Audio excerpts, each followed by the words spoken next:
Hello, everybody. My name is Mikhail Myagkikh, and you're probably asking yourself, what is this random combination of sounds that just came out of my mouth? So, the easier name to remember is just Misha. I'm from Moscow, Russia. I'm a second year student at the University of North Carolina. And welcome to my origin story. From the youngest age, I always felt like I had a chip on my shoulder. That is because I'm a child of very successful parents. My dad attended Moscow State University, which is basically Soviet Harvard. Then, on the verge of country's collapse, he made a successful business and hasn't looked back ever since. My mom got a PhD in economics, and now she's the CEO of a big multinational company.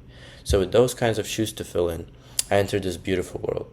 And I always had this very big motivation to be the best at all competitions. But at the same time, I was always very skinny. And when I say skinny, I mean that when my grandparents would have me and my sister for 3 months in summer, they would ask me if I was kept in a concentration camp months leading up to summer because I was physically weak, had no endurance, so had no competitive advantages in sports whatsoever. So my grandpa quickly figures out a way for me to go, and that is through my head and not my muscle. He also introduces me to chess. And I think chess did a lot for my development at a young stage because it teaches key principle for success in life, which is delayed gratification and patience. One of my favorite lessons I learned from chess is that you progress one move at a time, and no matter whether your position is losing or winning, finding the next best move is what matters most. Summers with my grandpa were crucial, as he always thought I was special and was very hard on me, but he also knew that it was for the best. Come first grade, we realized that I already completed the first grade and second grade curriculum, but due to the fact that 2 years is a very big gap at such a young age, I was transferred to second grade instead of third. That moment is always going to be special for me, as I think of it as my first big win, the moment I redefined status quo for the first time. Fast forward to ninth grade came the second time. It was the year I realized I wanted to be more in my life, and that my life was taking the shape of a well-trodden path. So the way out of this was to challenge myself, and that was the decision to go to high school in the United States. I had no family, no friends here, all on my own.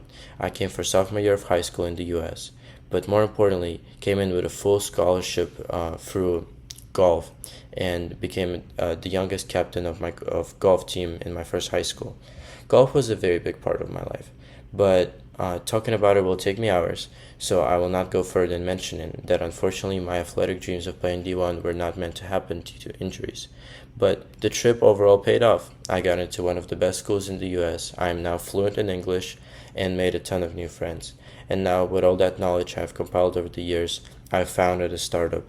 And I feel like I was given everything in life to succeed, so I will just keep jumping from grade to grade to reach my full potential. Thank you.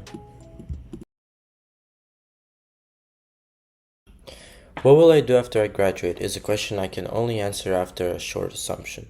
To explain what kind of assumption I'm talking about, I will use basic economics, where before any calculation is made, we assume that firms operate in perfect competition.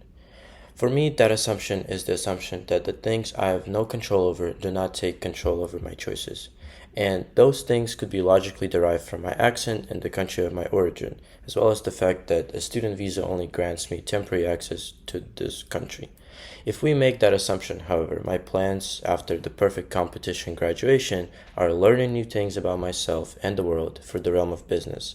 I'm very entrepreneurially driven to innovate and explore, and I would love to try myself as a part of a Silicon Valley startup or even create my own venture in any other part of the world. If I fail to earn my spot in the Silicon Valley or fail to establish myself in the business world, I would look into working for a nonprofit that stands for something that correlates with my core beliefs. One of the issues that I see as the most disturbing nowadays is overconsumption and unnecessary waste, whether we're talking about food, clothes, or any other realm of human endeavors. And I think this issue is especially relevant in the United States, where overconsumption goes beyond just consumption of physical goods. While, of course, overeating is most certainly the most pressing issue, with 40% of US adults being obese, overconsumption spreads to factors like social media, mainstream media, and overall consumption of unnecessary information. Our attention spans have never been lower, and TikTok, Instagram Reels, YouTube Shorts are, for the lack of a better word, a plague and an epidemic among the youth and the elderly. That is why I would like to contribute to the betterment of our society and spearhead the change.